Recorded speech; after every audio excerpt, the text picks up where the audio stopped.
Good morning, good morning, good morning. Welcome to Speak On It. I'm your boy, R.W. Coolins. First and foremost, giving honor to God who allows me to come at you in this manner on a weekly basis. How's everybody doing this morning? Let's get these formalities out the way. Speak On the show every Saturday morning, 10 a.m. Eastern, 7 a.m. Pacific. That's what we do here every Saturday morning on the Speak On This show.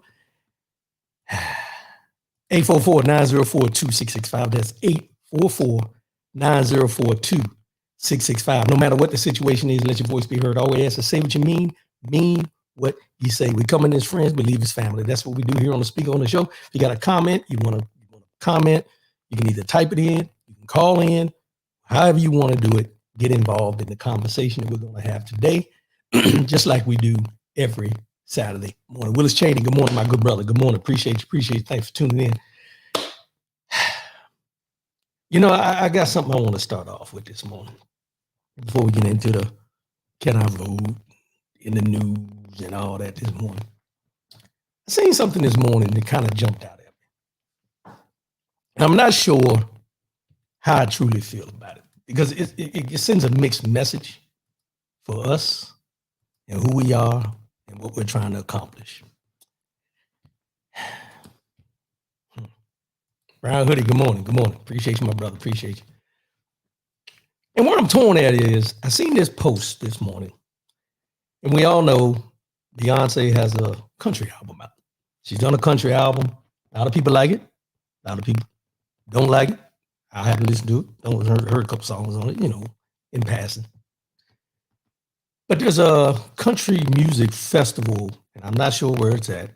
But there's two well-known country artists that said that they would not perform because they don't want to share the stage with her because she hasn't paid her dues in the country music genre. And the reason I'm torn, and anybody that knows me, I'm just going to put this out there. Probably you don't need to know, but I'm not a real big Beyonce fan. However, I guess where my issue comes in with this is we want inclusiveness, diversity, equity, inclusion. We want to be included in these spaces. But at the same time, we continue to tell ourselves, I'm not going to be somewhere where I'm not wanted. So it's kind of, which way do we go? And looking at that, I'm thinking, okay, she has a country album. It's a country music festival. Obviously, the promoters invited her. But I guess for me, it's one of those things where I ask myself, when will we stop trying to force ourselves into places and spaces where we're not wanted?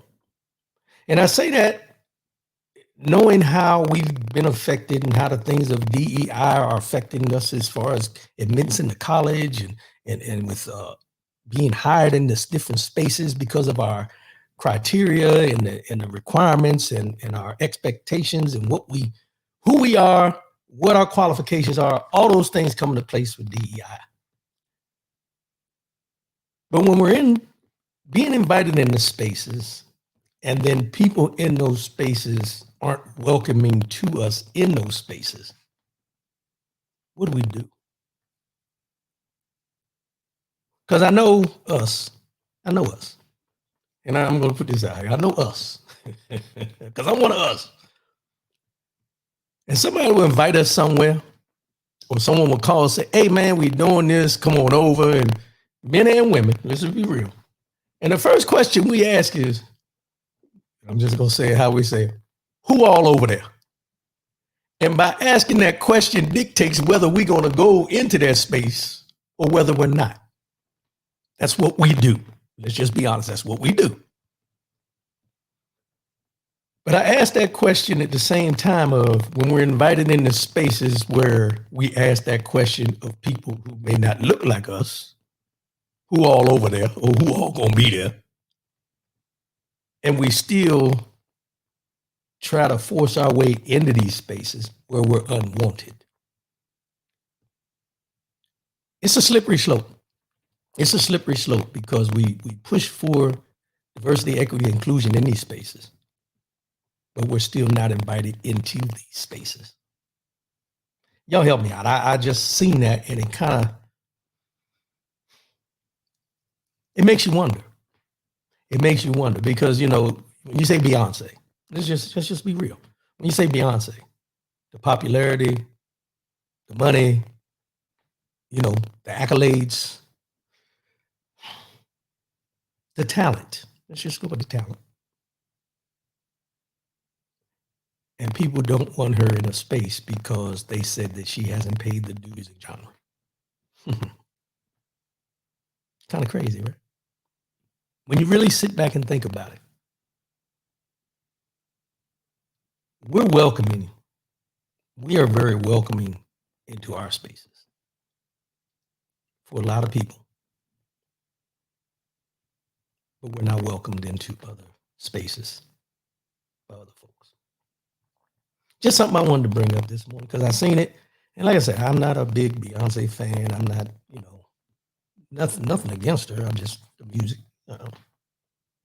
However, to see that early Saturday morning,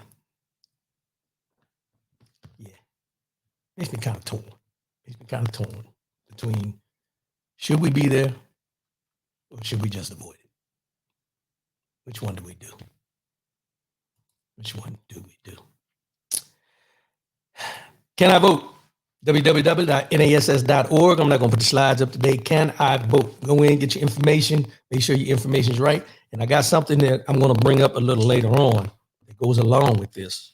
That's why I wanted to touch on it this morning. www.nass.org, National Association of Secretary of State. Go in, make sure you're registered in the right way. Make sure you can vote. Make sure you can vote. Make sure you have the right to vote. Go in there, get your information. Make sure your information is correct. And you'll be good to go. Don't wait till November when the polls open. Start looking now.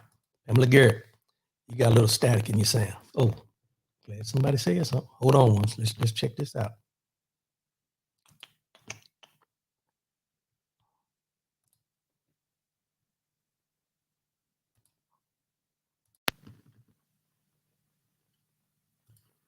Hopefully that cleared it up. We shall see. Let me know.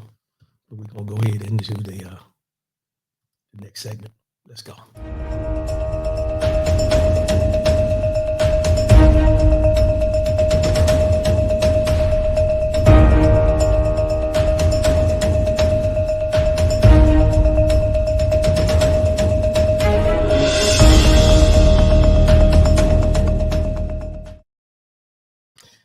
Yeah, I hear it on this end too. Let me know if it's cleared up. But in the news, I don't know where the static's coming from. I don't want to have to start this all over again. In the news, you know how it is with one man show. You got to keep doing what you do. Let me know if there's still static out there, y'all, because I'm trying to get all this cleared up. Not sure where it was coming from. Not sure why it was coming in. But hopefully it's not there anymore. All right, let's go in the news. So this week, I'm not going to get into the election interference trial / hush money trial. We're not going to talk about it. Everybody's seen it. The only thing I will touch on is in the hush money trial. James Battle, good morning, my brother. Good morning. In the hush money trial, election interference trial, Donald Trump was complaining about how cold it is in the courtroom. A sense of privilege. People have been being prosecuted in that courtroom for years and years and years. But he's complaining about how cold it is in the courtroom. Complaints. But anyway, we're not going to go down that rabbit hole. But this week, they finally had the Supreme Court hear arguments about presidential immunity, absolute immunity. So you had Justice John Roberts, Justice Clara Thomas, Justice Samuel Alito, Justice Sotomayor, Justice Kagan, Justice Gorsuch, Justice Kavanaugh, Justice Barrett, and Justice Ketanji Brown Jackson. And in these arguments, they were going back and forth about should a president have immunity from prosecution for committing crimes while he's in office, or should they wait until he's out of office, so on and so forth. You've heard me say on here many times that white supremacy is the biggest threat to democracy in this country. I've said it, and I stand by that at the time when I said it. However, after listening to the arguments of the immunity in front of the Supreme Court this week to say if Donald Trump should be held accountable for the insurrection, the classified documents, and so on and so forth. Should he be, and the electors, let's go there, the fake electors, should he be free and clear of prosecution? After listening to these arguments and listening to what these justices, some of these justices had to say in this argument, I'm going to change my stance. And I'm going to change it and say the biggest threat to democracy in this country at this point, white supremacy is number 2. Well, 1A. Let's go with 1A. 1B. I'm sorry, 1B. 1A is the Supreme Court. And you may ask me why. You have people on the Supreme Court who are there to rule lawfully with cases that are brought before them, not politically, not to be politically swayed about whether it's Republican, Democrat. It's supposed to be about the law. And this week, what I heard was political. They're asking questions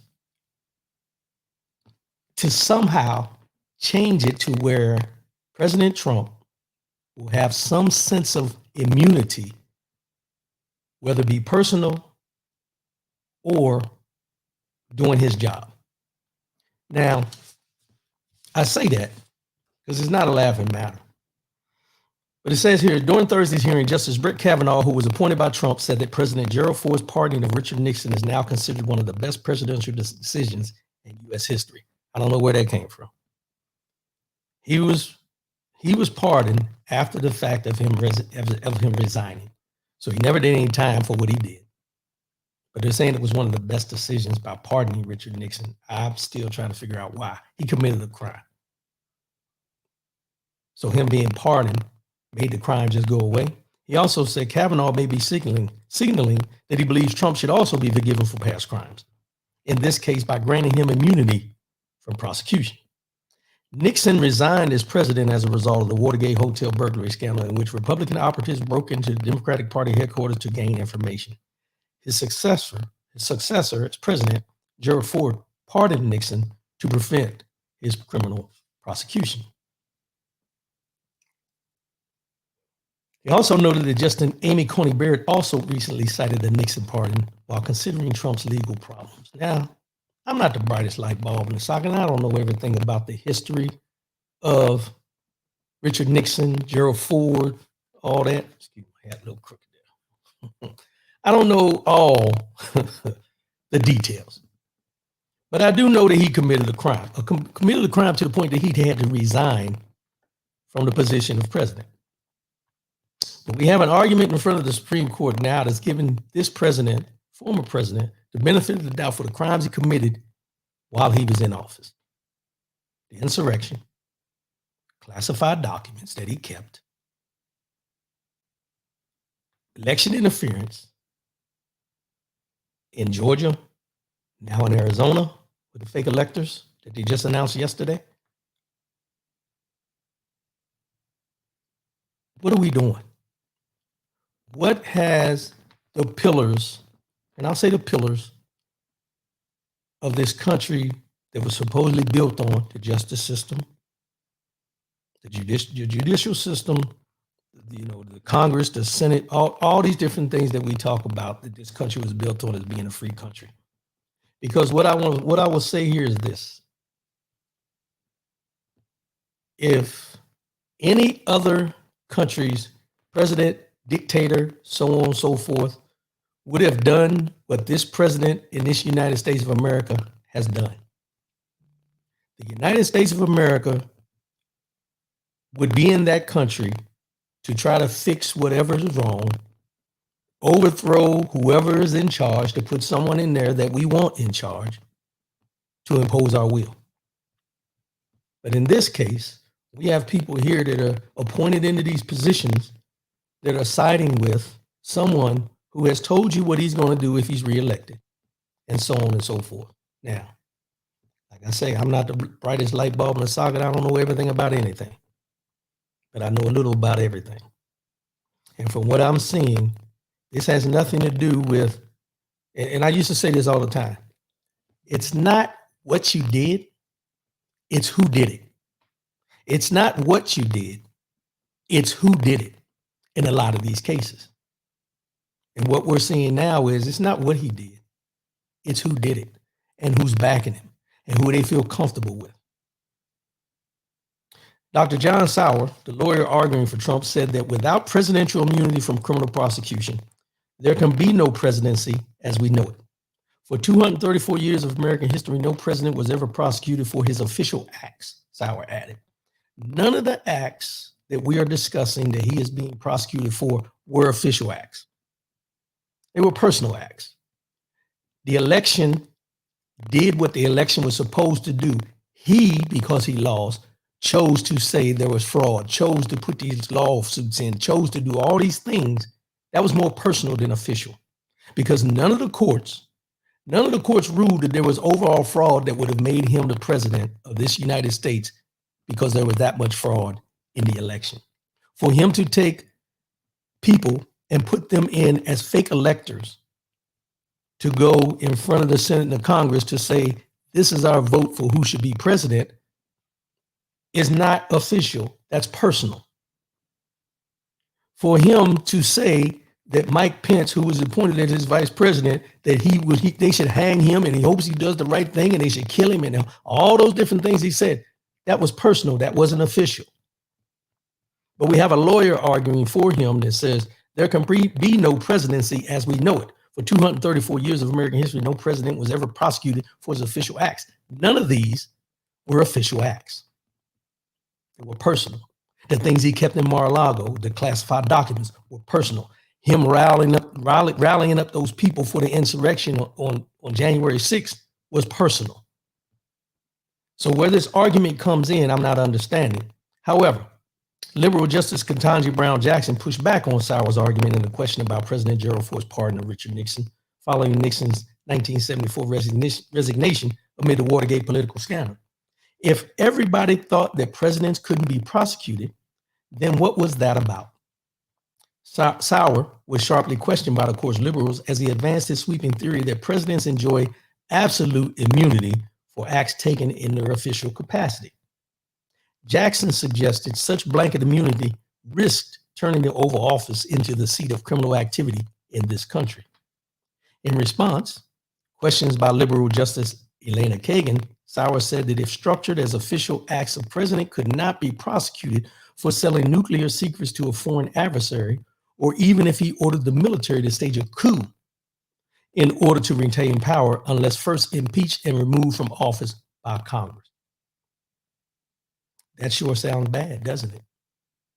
Justice Kagan said. See, these are the things that when you start digging into it, we cannot, as a country, and as many flaws as this country has, we cannot allow one person that has served as a president over all the many presidents that has served. We've had 46 sitting presidents to this point. 46. And of the 46, only one has pushed this issue about absolute immunity. There is that much static. What is going on here? I was on the road, y'all. I was on the road. I don't know why the static's there.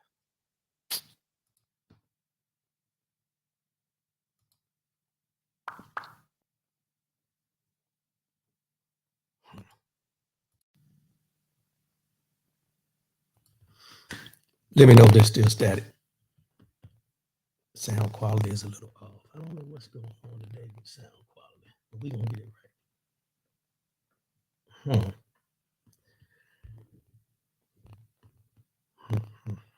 I'm trying, y'all. I'm trying. I don't want to go out and come back in because then start all over again. I don't want to have to do that. Sound pretty clear on my end, so I don't know where. Let me know if y'all still hearing some static or if it's clearing up, because I can't hear it on my end anymore. So as I was saying, you can't have one of 46 presidents all of a sudden feel that he has absolute immunity for anything that he does in office that he should not be prosecuted for, whether it's right, wrong, or indifferent. We can disagree on a lot of things that have gone on in this country. The Iran-Contra deal with Reagan, how Bush went about after 9/11. All these different things we can think about that you would think could have been prosecuted. It was in the professional aspect of the job, whether you agree or not. But these things we're talking about with Donald Trump have all been more personal than they have been professional, in my opinion. Maurice Wigfall, probably because he was a con man and a crook from the beginning. You said it, I didn't. You said that, I didn't. But you have to ask that question. If we can have a president get into office, one guy, one man, over the history of this country, and have him sway, let's go here, the Congress, the Senate on the Republican side, and then the Supreme Court, who he has put 3 people on the bench, Gorsuch, Kavanaugh, Coney Barrett, and sway them to give him absolute immunity for the cases he's being prosecuted for. And then they come down with a ruling that said he has absolute immunity, where they keep kicking the can down the road and he wins the election and he can pardon himself from anything he's been convicted of as far as federal. What do you think he's going to do if he's reelected? He already has said that he's going to go after his adversaries, his political adversaries. These are the things that I think a lot of people don't look at. When you hear him talking about African-American males are swaying to the side of voting for Trump, when I hear that, I ask myself, are they reading? Are they listening? Are they watching? I don't know where this mindset comes from. He was better than Joe Biden. Are we looking at it for as far as what he's done or the criminality of what he's done? Are we looking at what he's done to improve the living of people in the United States? And people bring up the economy. The economy is on a railroad, on a roller coaster, no matter who president is. Gas prices are on a roller coaster, no matter who the president is. Fed prices, the Fed rates of housing and buying cars and all these things are on a roller coaster, no matter who the president is. The Senate and the Congress are the ones that dictate a lot of these things, but we put everything on the president because that's the figurehead. But they are the ones that have to approve money and aid going to Ukraine. They're the ones that have to approve money and aid going to the border. They had a proposal about the border. Donald Trump told them not to approve it because it would help his election campaign, and the Republicans just squashed it. But is anybody listening to these things of what they're trying to do? Joe Kirk, it's called sin. James Battle, the questions the conservative justices were asking are very concerning, and they are delaying justice on purpose. And that's exactly what they're doing. They're kicking the can down the road again. That's the only reason they took this case, to kick the can down the road. Jonathan Church, excellent point. Appreciate you, my brother. Thanks for tuning in. But these are the things that when you sit down, let's just analyze it in this way. When you make a decision about something that you want to do in your life, whether it's to purchase something, whether you're going to be in a relationship with somebody, or whether you're just going to do something that you enjoy, you research, you ask all the questions, you look at all the rights, the wrongs, the pros, the cons, you look at anything and everything to be sure that you're making the right decision. A lot of times, and there's times where we make knee-jerk decisions. Normally in a younger age, when you really don't know and you don't have the experiences, you make knee-jerk decisions. No harm, no foul. You can recover. But in these instances that I'm seeing where they're talking about the the black male swaying more towards Donald Trump in their voting and what they're going to vote and how much of a percentage of the black vote he's going to get this time because black folks cannot relate to him. And I'm going to get into that in a minute. What are we doing as far as research? What are we doing as far as understanding what he did while he was in office to help us and what he's saying he's going to do if he gets back in office? Because he's selling you a pipe dream. And like I always say, I'm not trying to tell anybody who to vote for. Vote your conscience, but also be educated on why you're voting and what you're voting for. Because I stand on this, and you people can push back on it all they want. The people that support Donald Trump, the people that are supporting Donald Trump, there is a large majority of those people that are white supremacists that support Donald Trump. And as I reported a couple months ago, there was a young black man, Republican, that went to one of these rallies, a young black male Republican, that was at one of these rallies and was accosted, talked about, basically beat and put out of the rally. Not because he didn't have the same ideas and he wanted to vote for Trump, because he wasn't received in those spaces, exactly what I was talking about when I brought up the point about Beyonce in the beginning. There are certain spaces that we're not invited into, that we choose to still go into, but don't want to deal with the consequences and then want to cry wolf after we come out of them. Brown hoodie, that black male thing, voting for Trump is a lie. Yeah, and I wanted to bring that up too. A lot of these polls that they're talking about is a facade. Because my question is, who are they talking to?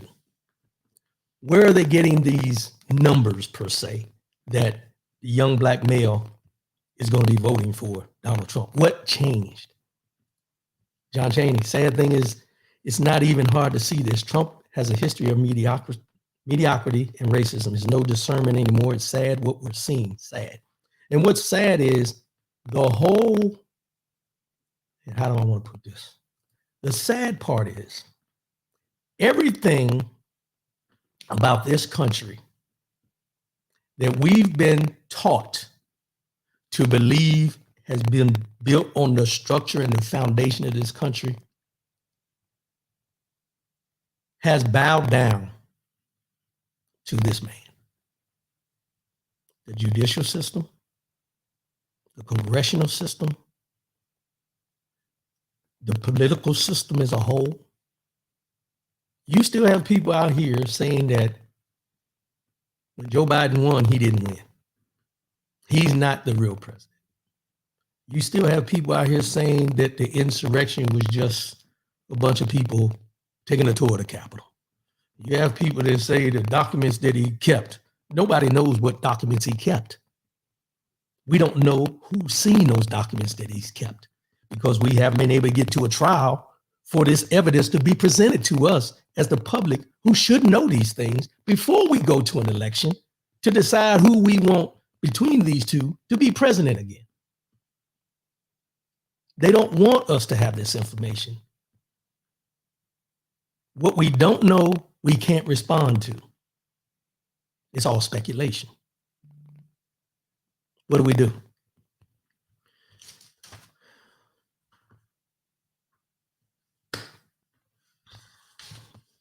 But I talked about something last week. I'm going to transition now.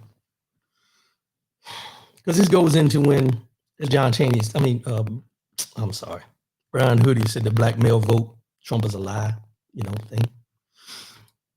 John Chaney, this is only happening because he's white. No black man on earth could get away with these things. No, we've seen too many of us, people that look like us, incarcerated for things they didn't do.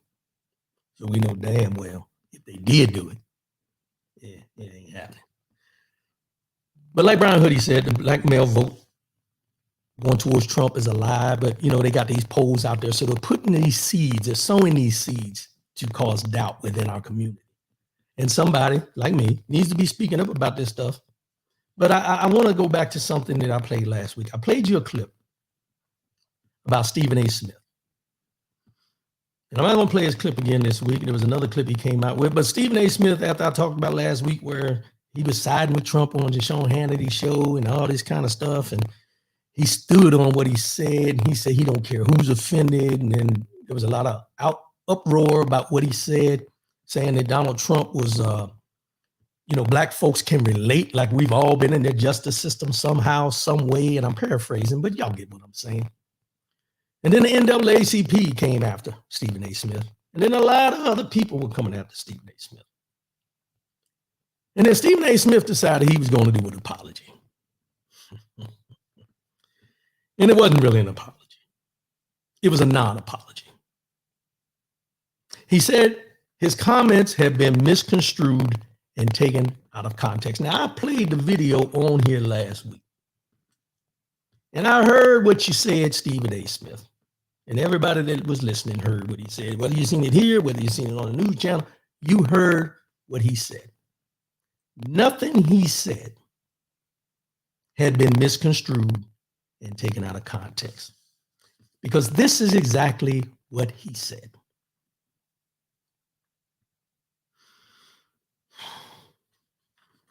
Let me find it because I want to make sure. When you see the law being exercised against Donald Trump, it is something that Black folks throughout this nation can relate to with some of our historic, iconic figures. As much as people may have been abhorred by Donald Trump's statement weeks ago, talking about how he's hearing that Black folks find him relatable because of what he is going through, is similar to what Black Americans have gone through. He wasn't lying. He was telling the truth. Now, that statement, there is nothing for me to misconstrue. There is nothing for me to be taken out of context. You said what you said. In his apology or non-apology, let's go there. This is what he had to say. A lot of folks in Black America seem pretty pissed at me right now, from friends and loved ones to colleagues, contemporaries, and dare I say, even the NAACP itself. Quite a few folks were put off, if not flat out offended, after my words were interpreted as associating support for Trump from the Black community with all the legal issues he's facing, Smith said. For that, I sincerely apologize. To be clear, my words were misconstrued. I'm stating right here for the record that my words were taken out of context, misrepresenting and depicting me in a way I find every bit as insulting and disrespectful as folks in Black America evidently felt about what they thought I said, but I'll own it anyway.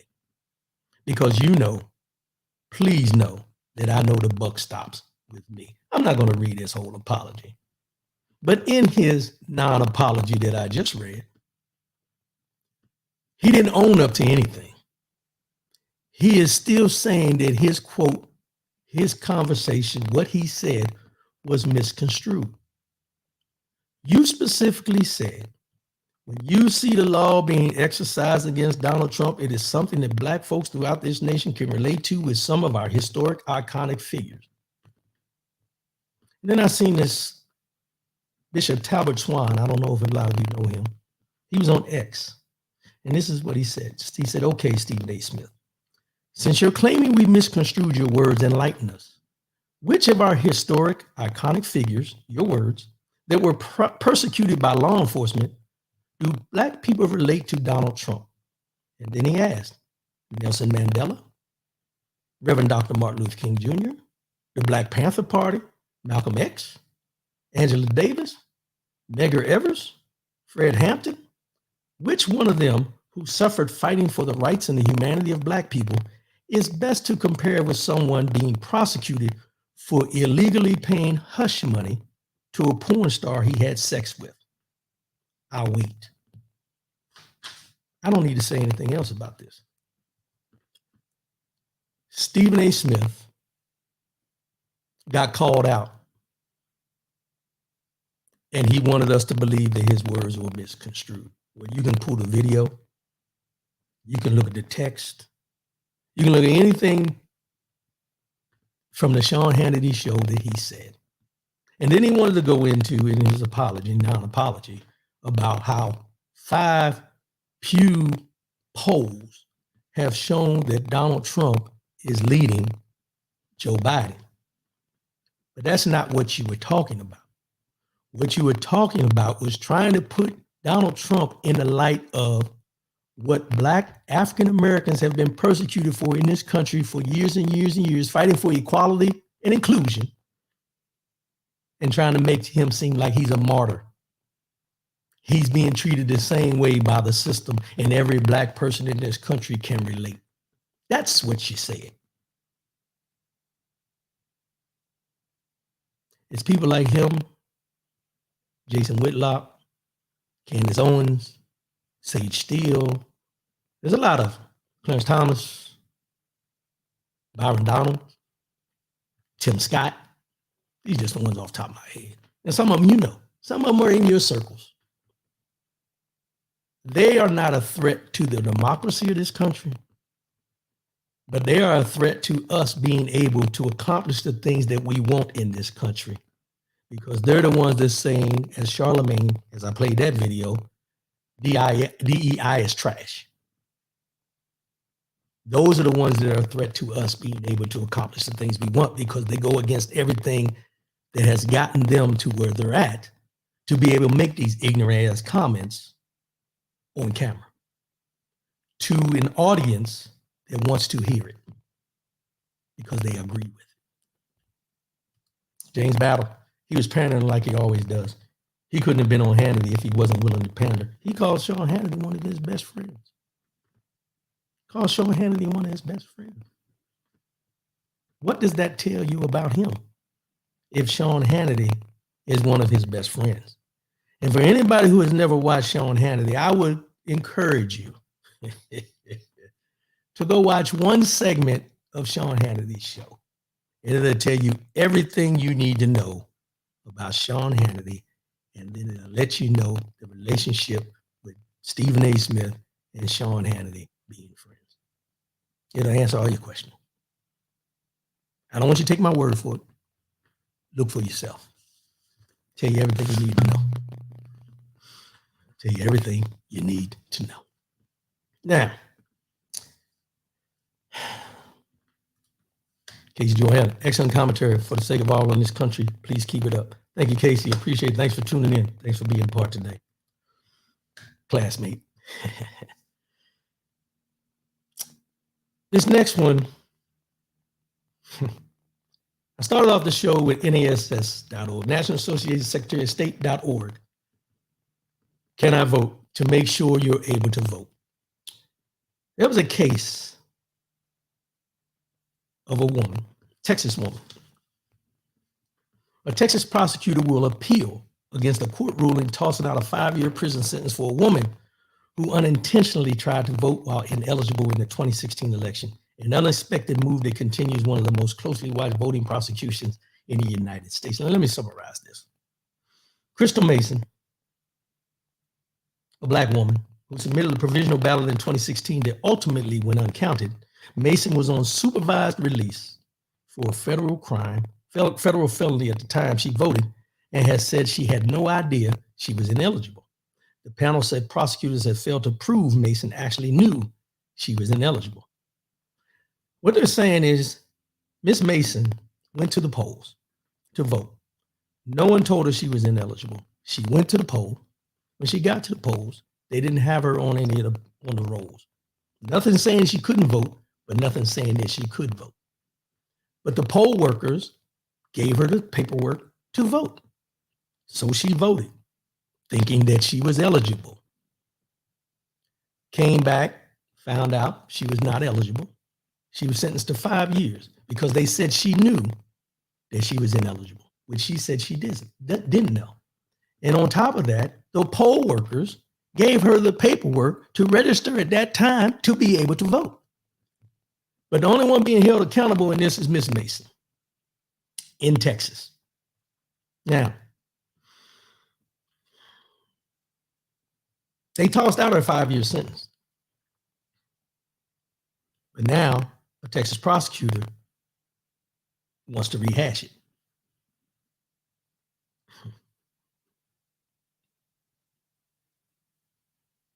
When I tell you to make sure you're eligible to vote and make sure your information is correct, this is the reason why. See, this is one of those cases where she was ineligible, did not know she was ineligible, but the poll workers let her vote. But there's no accountability for the poll workers. And there's no accountability being held to politicians who have been accused or have been found to vote more than once in elections. There's no accountability for other people that have voted out of turn or voting more than once being held accountable. The only fraud they ever talk about is when they think that there's mass fraud from the mail-in voting. They say that's fraudulent from the start. But you never hear about the people that have gone to the polls that have voted once or twice or that went to different polling stations to vote on that day. But this woman is being put as the poster child for someone who voted, didn't know she wasn't supposed to vote or that she was not eligible to vote, but the poll workers did what they were supposed to do by protocol and allowed her to fill out a ballot at that time. The trial court's guilty verdict should be affirmed. Voting is a cornerstone of our democracy. This office will protect the ballot box from fraudsters who think our laws don't apply to them, Sorrell said in a statement. The Second Court of Appeals publication of its opinion creates the very real risk that future sufficiency cases will likewise be wrongly analyzed and decided. When election workers were unable to find, and this is where it gets into the details, when election workers were unable to find Mason's name on the voter rolls on election day in 2016, they offered her the chance to cast a provisional ballot. The key piece of evidence used to convict her was testimony from election workers saying they believed she had read an affidavit warning that someone cannot vote until they complete any term of incarceration, parole, supervision, parole, or probation. Mason says she did not read the affidavit and that no one ever told her she could not vote. It is undisputed that she was never told she could not vote. It is disappointing the state has chosen to request further review of Ms. Mason's case, but we are confident that justice will ultimately prevail. The Court of Appeals decision was well-reasoned and correct. It is time to give Ms. Mason peace with her family. And this is what an attorney for the Texas chapter of the American Civil Liberties Union said. Mason has already had to serve an additional 10 months in federal prison while she appeals the state conviction. She remains free on an appeal bond and is living in Fort Worth. I'm truly saddened at this moment that the state in this upcoming election is still sending a message, Mason said in a text message. I just don't understand. My heart is very, very. Miss Mason is not a political pundit. Miss Mason is a person who was convicted of a federal crime, a federal felony, and served her time. She was doing her civic duty to go and vote. No parole officer told her she wasn't eligible. The people at the polls didn't tell her that she was eligible. Now, the one thing, did she read the affidavit? No. But did someone tell her that there was an affidavit along with that that says if you have this, because I think it would have raised a flag on the affidavit for her to know that maybe I need to ask more questions about me voting.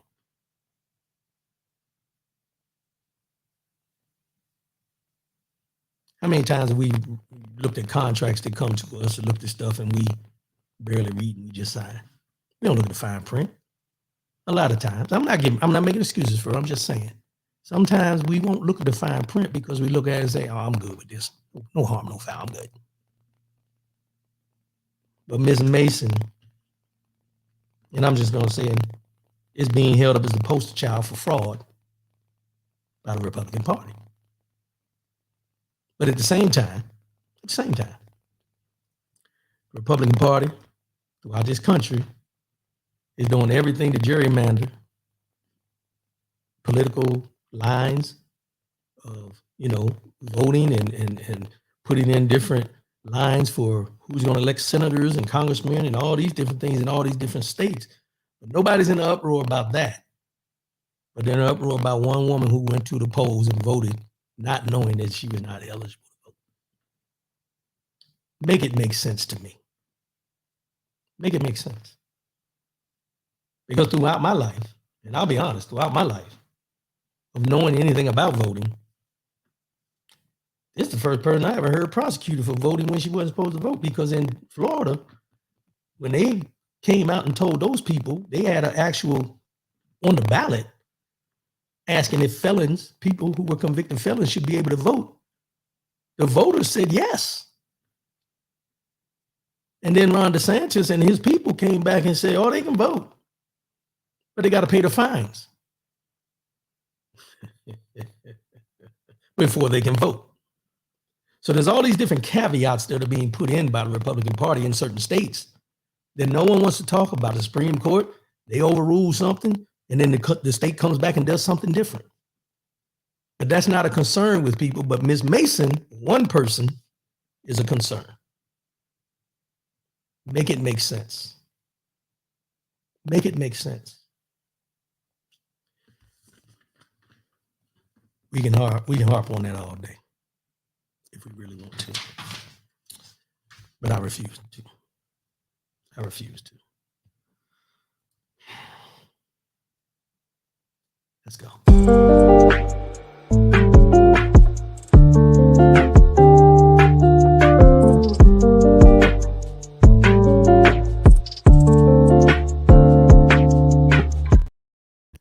I can hear a little bit of the feedback. I'm not sure where it's coming from. I only hear it when I'm playing the music. So hopefully y'all getting the message today. I apologize for the feedback, but let's go ahead and get into this mind, body, and soul, and then we're going to wrap it up for today. I don't know what's going on. Might be the internet, could be a whole bunch of other things, but I apologize. But let's get into this. Mind, body, and soul. Year 2024. It's about the common denominator: health, mental, physical, spiritual, financial, relationship, all the health this year. And the mind, body, and soul for today is: your perception of me is not my reality. Your perception of me is not my reality. You know, there's a lot of people that see you one way, that see you in a way that they've drawn their own conclusions about who you are, how you are, what type of person you are, so on and so forth. But that's their perception without knowing your reality, who you are, your experiences, your trials and tribulations, your ups, your downs, anything that has gone on in your life. Most people that have a perception of you have no idea what you've gone through, what you've been through, and what you may be going through right now. I would tell you from a person of experience of this, of where people perceive you to be something that you're totally not, or perceive you to be this person that has no problems, that has no issues, that is just, life is just great for you. I will give you this bunch of advice. There's nothing that you have to do to try to prove them wrong. Nothing that you have to do to prove them wrong. Nothing you have to do to prove them right, as far as what their perception may be of you. Continue being you. Walk your walk, talk your talk, be who you are. Perception is just a perceived vision of who they think you are. Who you truly are at your core, those that love you know, those that truly care about you know, and the others don't really matter. Sometimes we get so caught up in what people's perceptions of us are that we try to feed into that. We try to become who they think we are, or who they vision us to be, rather than just being who we truly are. You know, when you're young, and we've all been through peer pressure, the pressure of trying to be someone that they think you are, so you try to fit into that mold. It's like putting a square peg into a round hole. It just don't fit. Be you. Perceptions are just what they are, perceptions. You know who you are. You know who you are more than anybody in this world. Be you. Don't try to fit this the perception that you're this type of person, you're that type of person, or anything like that. Just be you. You know your struggles. You know what you've been through. You know what you're capable of. Joe Kirk, are we trying to please people or be yourself? That's what it comes down to. Because what we find out is from the outside looking in, let's just put it this way. From the outside looking in, if someone sees you, you look like you're in good health. You look like you're financially able to do the things you're supposed to do. You're taking care of yourself. Your marriage looks fine. Your kids look like they're being raised in a good home. Your home out from the outside looks good. But when you peel that curtain back, nobody knows but you. You don't know the fights and the battles you're going through. They don't know the insecurities you may be dealing with. They don't know that your marriage may be on the rocks. They don't know that your house on the outside may look good, but your electricity ain't on. They don't know that your kids are only getting one meal a day, and that's when they go to school because you can't afford to put food in your cupboard.